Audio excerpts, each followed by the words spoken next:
this is my replacement motor for the boosted board, and you know, I am usually a big advocate for Boosted, and I love the company.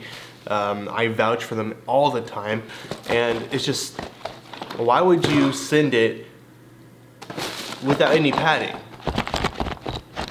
It kind of already sounds like there's some loose screws in there, and I know it's probably actually the case, but a brand new Boosted motor. I'm excited to get this because I've had big plans to shoot a video with the boosted board, and the weekend before I actually got to shoot it, it started to mess up. So super stoked to get back on the road. I'm tired of using the in-hub board. Nothing really compares to the boosted board for me yet.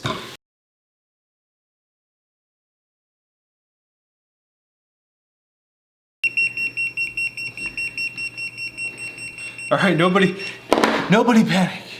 This didn't get plugged in correctly or all the way. All right, that felt good. That felt like a solid connection.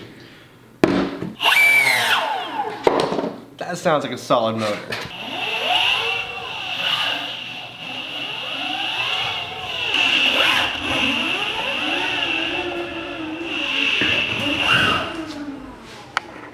Okay, so what is a proxy and what's the whole point of this? Well, if you don't have a video editing PC, which is usually something that has an enhanced graphics card or something like that, then you probably know what it's like to be editing or color grading and running into lag where the picture just kind of skips along or it freezes up or the program might crash. There's a lot of things that can play in that. So Adobe Premiere has something called a proxy. Now, what's a proxy? A proxy is just a duplicate video file of what you're working on in a smaller resolution.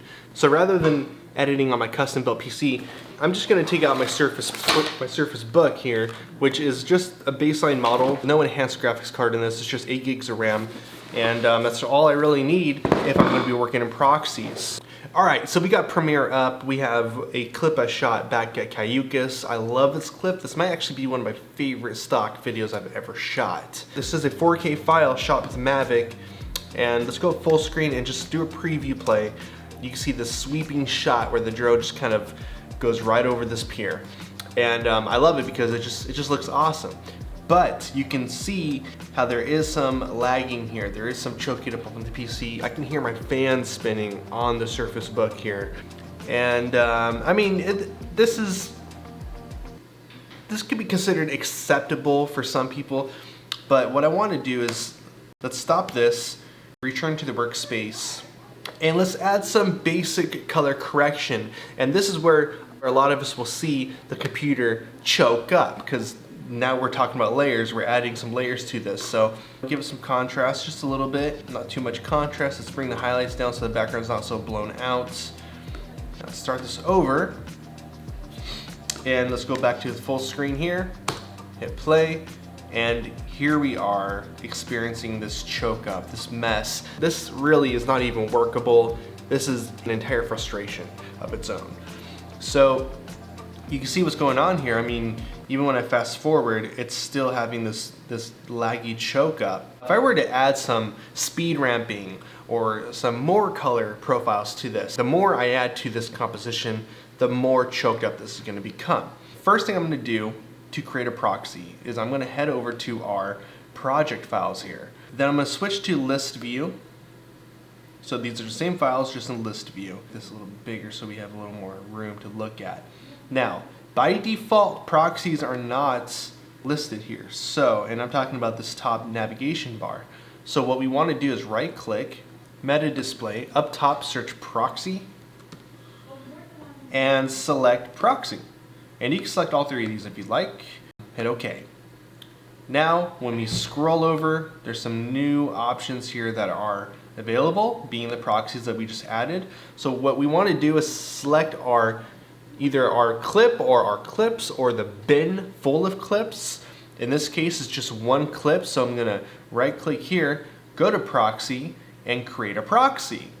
It's just right there in plain daylight. This is a very cool integration that Premiere has added. First thing that pops up, and this works in conjunction with Media Encoder, by the way, so you will need both of those programs. If you have Adobe CC, then Media Encoder already comes with Premiere, so you don't even have to worry about it, just as long as it's installed.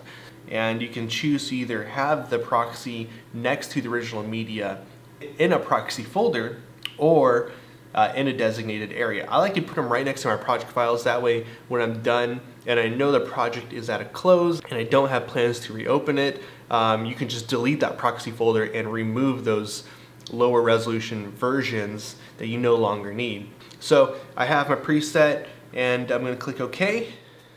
So Media Coder will open up automatically. Here you can see we have our clip and it's processing it right now. So you can see it's loading and it's actually converting it to a lower resolution proxy, which is what this is all about. So let's just let this thing do its process. If you had a whole bin or a whole group of clips, they would all be working in sync right now, and one after the other, they'll start processing. Now the cool part is you can actually go back into Premiere.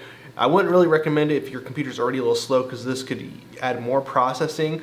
But if you're working on a bigger system, like sometimes I even still have to work on proxies on this computer if I'm doing a lot of keying of color and things like that in the green screen, or it doesn't even matter. If you have layers, you're gonna run into this issue depending on the processing power of your computer. And that's why I still need to do proxies sometimes, especially working in the 4K environment and color grading, things like that. So, but there I could actually go back into Premiere, and in the meantime, Media Coder is working and those clips will automatically swap for you, and we'll jump into that and how it works in just a moment. This is about to be completed. What will happen is it'll be marked as done, and that's how you know for sure this proxy has been created. And essentially it's just the same video, just a lower quality version. All right, so we're back in Premiere, and you can see right here under proxies, we have one attached. Our 4K has been swapped with our standard resolution. Now for this to really work, you'll want to click this button editor and select toggle proxies right here. There's a little button and it's mixed in with all the others. So keep that in mind when you create your proxy. Even when it's been attached, nothing will change with your sequence and your workflow until this button is enabled. And I just bring it right down here on the tool pane, hit OK there. So now we have this blue button because it's enabled, but if I were to disable it, we are back to the original 4K full resolution, bulky, heavy loading video file that we're trying to work on. Once you click this and once it's enabled, you have essentially swapped that video file out, and you can continue working as you were before with this lower resolution version. If it's too heavy, use your proxy, and this is when you know you're in that state of workflow. My proxy does have some black bars on left and right. That's just because I probably have my proxy set up to where my aspect ratio is a little bit different, but that's okay as long as you understand that that's going to be flipped back when you export. So this is the original, this is the proxy. Now, you don't have to disable this button when you export because Premiere already knows that that's a proxy, and the intention of a proxy is for the workflow only, so it will export the correct file whether this is enabled or not. So now that we have the proxy attached and we have it enabled, we can continue working here. We've gone from 4K down to a little over 1,000 pixels width. So now we have a much smoother experience when it comes to editing. And this is where you can start your workflow. Now to wrap this up, it's important to know that this is an extra step to your workflow, and it does take a little bit longer to process those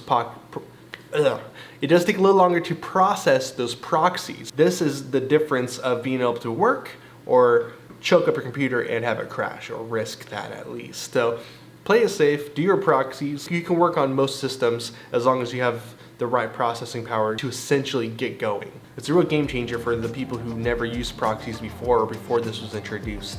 And I'll tell you now, it really does change a lot. For the bigger projects, if you're working on an entire commercial or you're working on a large sequence or an entire vlog or something, proxies will work, but just keep in mind that you may need a stronger computer at some point. But believe me, this will change the way you work, and this will get you by. I promise you that. So if this is the first time you've heard about proxies, or maybe you just need to learn something more about it, and this video effectively helped you, then I feel like I've done my job, and I appreciate you guys stopping in to check it out. Please like this video if that is true. Subscribe if you want to see more stuff like this. I do this for you guys, and I will see you in the next one. Peace.